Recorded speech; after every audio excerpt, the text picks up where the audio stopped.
स्वागत है आपका खबरों की खबर में और मैं हूं आपके साथ वक्ता। आज बात करेंगे कांग्रेस पार्टी के उस दर्द की जो बहुत पुराना है लेकिन नासूर बनकर बार बार जख्म को हरा कर रहा है।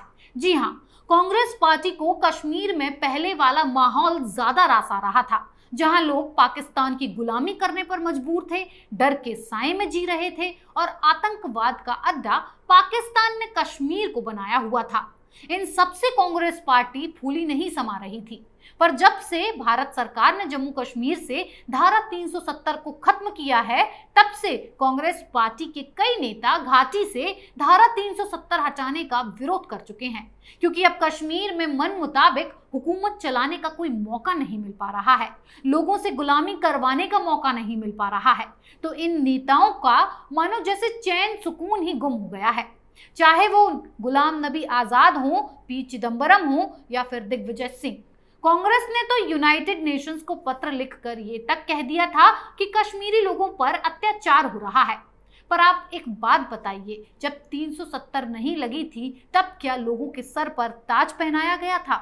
बल्कि उस वक्त तो कश्मीर के हालात ये थे कि कश्मीर के लोग पाकिस्तान के इशारों पर चलते थे, तो उस वक्त लोगों के ऊपर अत्याचार ही नहीं, दबाव की नीति भी काम कर रही थी। खैर, आगे और सुनिए इस महान कांग्रेस पार्टी के कारनामों को। जम्मू कश्मीर में धारा 370 भारतीय राजनीति के लिए दशकों से बड़ा मुद्दा रहा है, लेकिन भारतीय जनता पार्टी ने 5 अगस्त 2019 को जम्मू कश्मीर से धारा 370 हटाकर इस मुद्दे का अंत कर दिया और इसके साथ ही भारत सरकार ने जम्मू कश्मीर को केंद्र शासित प्रदेशों में तब्दील कर दिया, जो कि अब तक की राजनीति में ऐतिहासिक फैसलों की तरह दर्ज हो चुका है। बीजेपी के इस ऐतिहासिक फैसले की तारीफ जहां सोशल मीडिया पर देश की तमाम जनता ने की, वहीं कुछ लोगों ने इसका दबी जुबान में विरोध भी किया, जिन्हें इस बात का काफी दर्द था। जम्मू कश्मीर के तमाम राजनेताओं ने इसका खुलकर विरोध किया। पहले तो कांग्रेस पार्टी इस मुद्दे पर खुलकर कुछ बोली नहीं, पर अब आप देख रहे हैं कि 370 कैसे हटे, इस बात से कांग्रेस बौखलाई हुई है।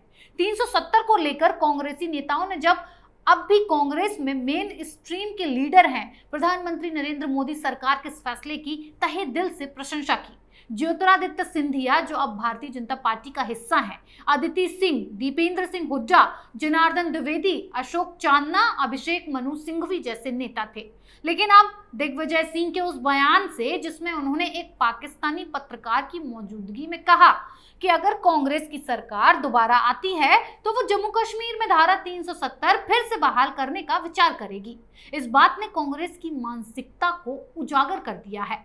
इस बात ने कांग्रेस और पाकिस्तान की गहरी दोस्ती के कसीदे भी पढ़ दिए हैं। बयान क्या था ये भी जान लीजिए। दरअसल जब भारत ने धारा 370 को कश्मीर से हटाया था तो इसका पाकिस्तान ने हर अंतर्राष्ट्रीय मंच पर भारत को घेरने के लिए विरोध किया था, लेकिन दुनिया भर के तमाम देशों ने इसे भारत का आंतरिक मामला कहा और पाकिस्तान को जरा सा भी तवज्जो नहीं देते हुए उसकी औकात याद दिलाते हुए इंटरनेशनल बेइज्जती की। 2 जून को ट्विटर पर बीजेपी आईटी सेल के चीफ अमित मालवीय ने दिग्विजय सिंह का एक क्लब हाउस चैट ट्वीट किया, जो सोशल मीडिया पर जमकर वायरल हुआ, जिसने कांग्रेस की सारी पोल पट्टी खोलकर रख दी। वीडियो में दिग्विजय सिंह कह रहे हैं कि अगर कांग्रेस सत्ता में आती है तो जम्मू कश्मीर में आर्टिकल 370 को फिर से बहाल करने पर विचार करेगी। इस क्लब हाउस चैट में एक पाकिस्तानी पत्रकार भी मौजूद था, पर यहाँ सबसे ज्यादा गौर इस क्लब हाउस चैट पर सवाल उठाते हुए कांग्रेस पर आरोप लगाया है कि वो बिल्कुल वैसी ही बात कर रही है जैसी पाकिस्तान धारा 370 को लेकर करता आया है। कांग्रेस आज भी 370 के बदले वोट बैंक को भुनाना चाहती है। बात तो बिल्कुल सही है, होनहार पार्टी ने पाकिस्तान प्रेम मानो बार बार हिंडोले मार रहा हो। कांग्रेस नेताओं के धारा 370 को लेकर दिए बयानों से साफ जाहिर होता है कि वो आज भी उसे एक वोट बैंक की तरह देखते हैं। उन्हें लगता है कि हिंदुस्तान का मुसलमान धारा 370 के विरोध में है और अगर कांग्रेस भी ऐसा करती है तो उसे मुस्लिम तुष्टीकरण के तहत फायदा पहुंचेगा। जब 370 कश्मीर से हटाया गया था तब घाटी में फारूक अब्दुल्ला, महबूबा मुफ्ती और कई हुर्रियत नेताओं ने इसका विरोध किया। वहीं कांग्रेस के दिग्गज नेता गुलाम नबी आजाद ने भी इस फैसले का तो विरोध किया था। दरअसल गुलाम नबी आजाद उस फैसले का विरोध जम्मू कश्मीर की राजनीति के परिप्रेक्ष्य में कर रहे थे। उन्हें मालूम था कि अगर कांग्रेस इसका विरोध करती है तो घाटी में उसे फायदा मिलेगा। लेकिन अब जब कांग्रेस नेता इस मुद्दे को फिर से उठा रहे हैं तो इससे ये साफ जाहिर है कि वो इस मुद्दे के बहाने मुस्लिम तुष्टीकरण की राजनीति करना चाहते हैं। दिग्विजय सिंह को ये समझना होगा कि वो जो बात कह रहे हैं वही भारत पाकिस्तान भी दुनिया भर के मंचों पर भारत को घेरने के लिए करता है। ऐसे में अगर दिग्विजय सिंह जैसे बड़े भारतीय नेता का बयान धारा 370 को लेकर आता है तो पाकिस्तान इसका पूरी तरह से फायदा उठाना चाहेगा। दिग्विजय सिंह जैसे नेताओं को ये समझना चाहिए कि वो अगर अपने किसी बयान से केवल भारतीय जनता पार्टी का विरोध कर रहे हैं तब तक वो राजनीति स्वीकार की जा सकती है, लेकिन अगर उनके किसी बयान से देश को नुकसान पहुंच रहा है तो वो बयान कोई भी स्वीकार नहीं करेगा। दिग्विजय सिंह की तरह ही मणिशंकर अय्यर ने भी एक बार पाकिस्तान में जाकर मोदी को हराने के लिए पाकिस्तान से कांग्रेस का साथ देने की बात कही थी। वहीं हमें यह साबित करने की भी जरूरत नहीं पड़ी कि दिग्विजय सिंह का ऑडियो क्लिप जैसे ही मीडिया में वायरल हुआ तुरंत उन्होंने इस पर अपनी सफाई दी और ट्विटर पर लिखा कि अनपढ़ लोगों की जमात को शेल और कंसीडर में फर्क शायद समझ में नहीं आता। दिग्विजय सिंह ने ये ट्वीट कर ये तो बता दिया कि वायरल हो रहा ऑडियो क्लिप उन्हीं का है, लेकिन सफाई के साथ साथ उन्हें ये भी बताना चाहिए था कि सारी बातें वो एक पाकिस्तानी पत्रकार के साथ क्यों कर रहे थे। यहाँ हम आपको शेल और कंसीडर में अंतर समझा देते हैं। शेल का मतलब कि अगर कांग्रेस पार्टी सत्ता में आती है तो वो जरूर धारा 370 हटाएगी, और कंसीडर का मतलब है कि वो अगर सत्ता में आती है तो धारा 370 हटाने पर विचार करेगी। दिग्विजय सिंह ने अपने इस ऑडियो क्लिप में कंसीडर का ही प्रयोग किया है, यानी कि अगर कांग्रेस पार्टी सत्ता में आती है तो वो धारा 370 हटाने पर विचार करेगी।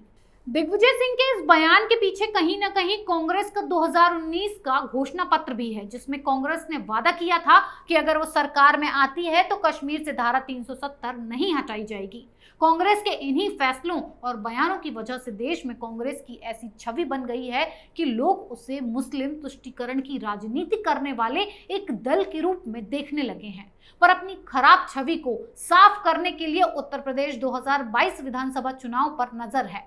प्रियंका गांधी पूरे दमखम से उत्तर प्रदेश में कांग्रेस को जिंदा करने में लगी हुई हैं, लेकिन दिग्विजय सिंह का ये बयान कहीं ना कहीं कांग्रेस की लुटिया फिर से डुबो देगी। हो सकता है कि दिग्विजय सिंह के इस बयान से कुछ मुसलमानों का वोट कांग्रेस पार्टी को मिल जाए, लेकिन हिंदुओं का वोट दिग्विजय सिंह के इस बयान से पूरी तरह से कांग्रेस पार्टी से छिटक जाएगा, क्योंकि उत्तर भारत के वोटर के लिए धारा 370 और राम मंदिर जैसे मुद्दे बेहद संवेदनशील होते हैं।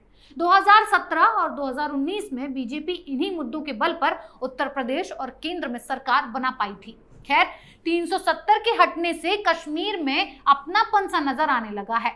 5 अगस्त 2019 को जब से जम्मू कश्मीर से धारा 370 हटाया गया तब से घाटी में आतंकवाद कम हुआ है। कोरोना के टीकाकरण अभियान में जम्मू कश्मीर देश में टॉप पर चल रहा है।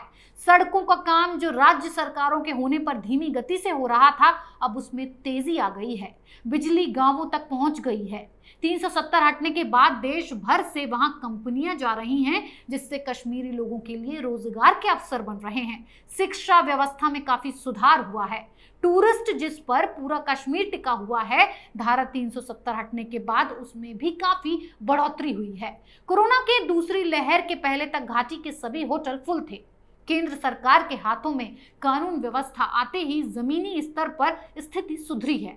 अब घाटी से भय का माहौल खत्म हो रहा है और लोग चैन से गुजर बसर कर रहे हैं, और बस यही बात कांग्रेस पार्टी को पच नहीं रही है। इसीलिए कुछ वक्त बाद 370 को हटाने का राग अलापने लगती है। पर देश की बाकी जनता की तरह अब कश्मीरी जनता भी कांग्रेस की घिसी पिटी राजनीति समझ चुकी है और कश्मीर के लोग खुद 370 हटाने के पक्ष में नजर नहीं आएंगे। कांग्रेस के राग गाने के इस एपिसोड में फिलहाल इतना ही।